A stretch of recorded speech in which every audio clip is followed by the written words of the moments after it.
जय हिंद दोस्तों। आज हम देखेंगे जयशंकर प्रसाद का जीवन परिचय। ये बोर्ड एग्जाम की दृष्टि से बहुत ही इंपॉर्टेंट टॉपिक है और आपके परीक्षा में आएगा ये पक्का। तो ये इसको आप याद कर लीजिए। और राजेंद्र प्रसाद और आचार्य रामचंद्र शुक्ल, इसकी वीडियो हम पहले ही बना चुके हैं, तो आप हमारी प्लेलिस्ट चेक कर सकते हैं, डिस्क्रिप्शन में लिंक है। तो चलिए देखते हैं जीवन परिचय जयशंकर प्रसाद।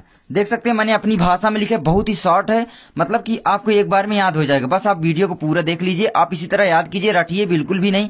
मैं बार बार बोला करता हूँ हर वीडियो में कि आप रटिए बिल्कुल भी नहीं। देख सकते हैं यहाँ पर जयशंकर प्रसाद का जन्म सन 1889 ईस्वी में काशी के प्रतिष्ठित वैश्य परिवार में हुआ था। अब वैश्य का मतलब है, एक मतलब आप कह सकते हैं किसान, आप कह सकते हैं, ठीक है, या आप कह सकते हैं जो व्यापारी होते हैं उनके प्रतिष्ठित परिवार में हुआ था। मतलब आप समझ कर याद करेंगे तो आसानी से याद हो जाएगा। तो जयशंकर प्रसाद का जन्म सन 1889 ईस्वी में काशी के प्रतिष्ठित वैश्य परिवार में हुआ था। अब देखिए आप इस तरह भी लिख सकते हैं, जयशंकर प्रसाद का जन्म काशी के एक प्रतिष्ठित वैश्य परिवार में सन 1889 ईस्वी में हुआ था। मतलब ये आपको बस ईस्वी याद कर लेना और इनको याद कर लेना, फिर बना के अपने से लिख देना, क्योंकि हिंदी तो आपको आती ही है बनाना, ठीक है।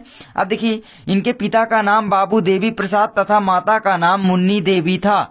तो आप इस तरह भी लिख सकते हैं। देखिए इनका परिवार सुंगनी साहू के नाम से प्रसिद्ध था। इनके पिता एक व्यापारी थे। मतलब आप इस तरह भी लिख सकते हैं, इनके पिता एक व्यापारी थे। इनके पिता का नाम बाबू देवी प्रसाद तथा माता का नाम मुन्नी देवी था। तो इस तरह भी आप लिख सकते हैं। और इनका परिवार गांव के सुंगनी साहू के नाम से प्रसिद्ध था। गांव मतलब आप काशी कह सकते हैं, काशी में सुंगनी साहू के नाम से प्रसिद्ध था। साहू का मतलब होता व्यापारी और सुंगनी उनका जो उपनाम हुआ करता था। तो सुंगनी साहू, सुंगनी का मतलब है कि वो जो तंबाकू की क्या है रोजगार किया करते थे, तंबाकू की जो है व्यापार किया करते थे, इसलिए इनका सुंगनी साहू के नाम से प्रसिद्ध हो गया परिवार। अब देखिए इनकी प्रारंभिक शिक्षा इनके घर पर हुई। देखिए इनकी प्रारंभिक शिक्षा इनके घर पर हुई। मतलब यहाँ पर आप जान सकते हैं ना, बहुत से लेख का आप देखेंगे कि प्रारंभिक शिक्षा घर पर होती है, उनके गांव में ही होती है। तो आप किसी का भी इस तरह लिख सकते हैं। मतलब इसीलिए मैं इतना सरल लिखा हूँ कि मतलब देखिए मैं आचार्य रामचंद्र शुक्ल का जो बनाया हूँ और जयशंकर प्रसाद का तो बनाया हूँ, और यहाँ पर राजेंद्र प्रसाद का एक तरह पूरा लिखा है। मतलब इनकी प्रारंभिक शिक्षा कहाँ पर हुई, मतलब लगभग घर पर ही होती है। तो आप आसानी से इस तरह याद कर सकते हैं, आपको याद भी नहीं करना पड़ेगा। इनकी देखिए इनकी प्रारंभिक शिक्षा इनके घर पर हुई। इन्होंने स्वाध्याय से हिंदी, संस्कृत, उर्दू और फारसी भाषा सीख ली। मतलब स्वाध्याय से मतलब अपने से हिंदी, संस्कृत, ये तो देखिए हिंदी तो संस्कृत तो अनिवार्य होती है, उर्दू फारसी इन्होंने अपने सीखा। लगभग सभी कवि लेखक सीखते ही हैं। अब देखिए उच्च शिक्षा के लिए सर्वप्रथम इनका नाम क्वींस कॉलेज में लिखाया गया, परंतु इनका मन वहां पर नहीं लगा। इस तरह भी आप कह सकते हैं, यहाँ पर उनका मन नहीं लगा और 8वीं तक ही शिक्षा ग्रहण कर पाए और विद्यालय छूट गया। तो मतलब मैं अपने से देखिए लिखा हूं, कहीं पर आपको ये जीवन परिचय नहीं मिलेगा, अपनी भाषा में लिखा हूं, तो आप इसको आसानी से याद कर सकते हैं।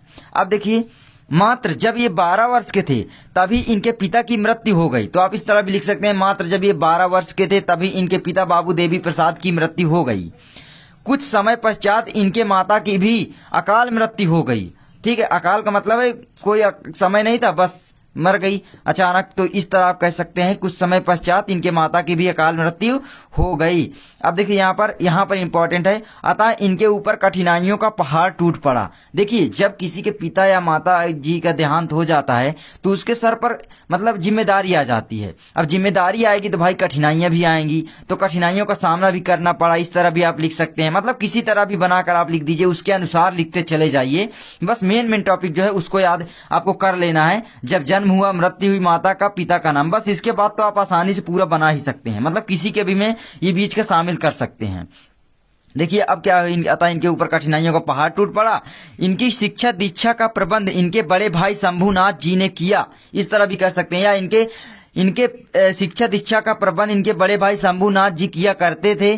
परंतु कुछ समय बाद इनके बड़े भाई की भी मृत्यु हो गई। मतलब बड़े भाई शंभुनाथ जी की भी मृत्यु हो गई। अब आप सोचिए, इनकी जब शिक्षा दीक्षा का प्रबंध उन्होंने किया, अब उनकी भी मृत्यु हो गई, तो इनके ऊपर और भी कठिनाइयों का सामना करना पड़ सकता है। तो आप यहाँ पर और भी लिख सकते हैं कि अतः इनके ऊपर बहुत कठिनाइयों का सामना इन्हें करना पड़ा। इन्होंने मतलब बहुत मेहनत की अपने पढ़ाई के लिए और घर में काम भी किया करते थे। मतलब बड़ा करने के लिए आप बीच में कुछ भी शामिल कर सकते हैं। इतना बारीकी से जो है वो एग्जामिनर जो होते हैं वो जांचते भी नहीं कॉपियां। बस आपका राइटिंग अच्छी हो थोड़ा और लिखने का तरीका बेस्ट हो, मतलब एक तरफ से लिखते चले जाएं। ये नहीं कि आप रट्टू, अगर रट्टू लिखेंगे तो वो जान जाएगी ये रटा है तो नंबर कम मिलते हैं। अगर आप अपने से बनाकर लिखेंगे तो उनको पता चल जाता है, भाई इतने पढ़े लिखे होते हैं। अब जैसे मेरा ये लिखा है तो आपको पता ही चल गया होगा कि मैं अपने से लिखा हूं। बताइए, आप जान सकते हैं तो ये जो एग्जामिनर होता है वो क्यों नहीं जान सकता। अब देखिए यहाँ पर क्या हुआ, कुछ देखिए, इनके जब बड़े भाई की मृत्यु हो गई, ठीक है, इन्होंने 3 शादियां की किंतु तीनों ही पत्नियों की अकारण मृत्यु हो गई। अब यहाँ पर अकारण नहीं बल्कि आप लिख सकते हैं असामयिक, क्योंकि मृत्यु अकारण तो किसी की नहीं होती, कुछ न कुछ मतलब कारण तो बनता ही है। तो मैंने यहाँ पर लिख दिया, आप असामयिक लिख देना, ठीक है। इन्होंने 3 शादियां की किंतु तीनों ही पत्नियों की असामयिक मृत्यु हो गई। इसी बीच इनके छोटे भाई की भी मृत्यु हो गई। अब देखिए, इनके छोटे भाई की भी मृत्यु हो गई। इसी बीच इनके छोटे भाई की जब मृत्यु हुई, इन सभी असामयिक मृत्यु से ये अंदर ही अंदर टूट गए। इनके स्वास्थ्य पर बहुत प्रभाव पड़ा, या आप कह सकते हैं इन सभी असामयिक मृत्यु के कारण इनके स्वास्थ्य पर गहरा प्रभाव पड़ा और आखिर में स्वास्थ्य में मतलब पीड़ित होने के कारण सन कितने में मृत्यु हुई, सन 1937 में इनका निधन हो गया। या आप इस तरह भी लिख सकते हैं कि जिसके कारण हिंदी के महान नाटककार, निबंधकार एवं कहानीकार सन 1937 ईस्वी में स्वर्ग सिधार गया, परलोकवासी हो गया, इनकी मृत्यु हो गई, कुछ भी आप लिख सकते हैं।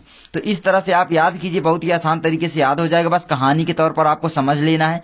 तो मैं फिर से बता देता हूं, जयशंकर प्रसाद का जन्म सन 1889 ईस्वी में काशी के प्रतिष्ठित वैश्य परिवार में हुआ था। इनके पिता का नाम बाबू देवी प्रसाद तथा माता का नाम मुन्नी देवी था। इनका परिवार गांव के सुंगनी साहू के नाम से प्रसिद्ध था। इनके पिता एक व्यापारी थे। इनकी प्रारंभिक शिक्षा इनके घर पर हुई। देखिए, इनकी प्रारंभिक शिक्षा इनके घर पर ही हुई। इन्होंने स्वाध्याय से हिंदी, संस्कृत, उर्दू और फारसी भाषा सीख ली, मतलब स्वाध्याय से अपने घर पर पढ़ पढ़ के। उच्च शिक्षा के लिए सर्वप्रथम इनका नाम क्वींस कॉलेज में लिखवाया गया, परंतु यहाँ पर इनका मन नहीं लगा, परंतु इनका मन यहाँ नहीं लगा, या किस तरह भी लिख सकते हैं। और 8वीं तक ही शिक्षा ग्रहण कर पाए और विद्यालय छूट गया। तो मतलब अपनी देखिए भाषा में आपको लिखना है। मात्र जब ये 12 वर्ष के थे तभी इनके पिता की मृत्यु हो गई। कुछ समय पश्चात इनके माता की भी अकाल मृत्यु हो गई, ठीक है। अब देखिए, अतः इनके ऊपर कठिनाइयों का पहाड़ टूट पड़ा। अब देखिए, अकाल मृत्यु हो जाएगी तो कठिनाइयां तो आएंगी ही, तो इस तरह आप लिख सकते हैं। इनकी शिक्षा दीक्षा का प्रबंध इनके बड़े भाई शंभुनाथ जी ने किया, परंतु कुछ समय बाद इनके बड़े भाई शंभुनाथ जी की फिर मृत्यु हो गई। इन्होंने 3 शादियां की किंतु तीनों ही पत्नियों की अकारण मृत्यु हो गई।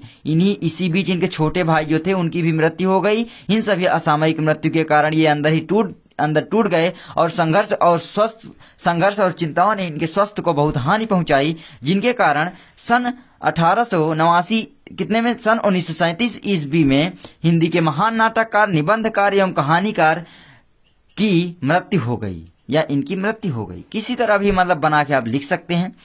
तो अब आप इनके प्रमुख रचनाएं भी याद कर लीजिए, बहुत ही इंपॉर्टेंट है। सबसे पहला है नाटक। मैं अलग अलग इसलिए बता रहा हूं क्योंकि एग्जाम में पूछ भी लेता है कि ये जयशंकर प्रसाद का नाटक है या कहानी है या उपन्यास है या निबंध है, तो इसलिए मैं अलग अलग बता रहा हूं। तो चलिए, सबसे पहला है नाटक। चंद्रगुप्त, स्कंदगुप्त, अजातशत्रु, ध्रुव स्वामिनी, कामना, राजश्री, जन्मेजय का नागयज्ञ, करुणालय, एक घूंट आदि इनके प्रसिद्ध नाटक हैं। अब इनके जो है कहानी संग्रह हैं छाया, प्रतिध्वनि, आकाशदीप, इंद्रजाल, और इनकी प्रमुख कहानी जो है वो है आकाशदीप और पुरस्कार, इनकी प्रमुख कहानी है। इसी तरह उपन्यास है कंकाल, तितली और इरावती, मतलब अपूर्ण। तो आप इनको याद कर लीजिए। निबंध संग्रह, इनके जो है निबंध संग्रह काव्य कला, बस एक है। और काव्य आप जरूर याद कर लीजिए। इनका महाकाव्य जो है वो है कामायनी, महाकाव्य है। और इनके जो काव्य हैं वो हैं आंसू, झरना, लहर। आप इस तरह याद कर लीजिए, झरना, लहर, आंसू इनके प्रमुख काव्य हैं। तो इस तरह आपसे याद हो जाएगा।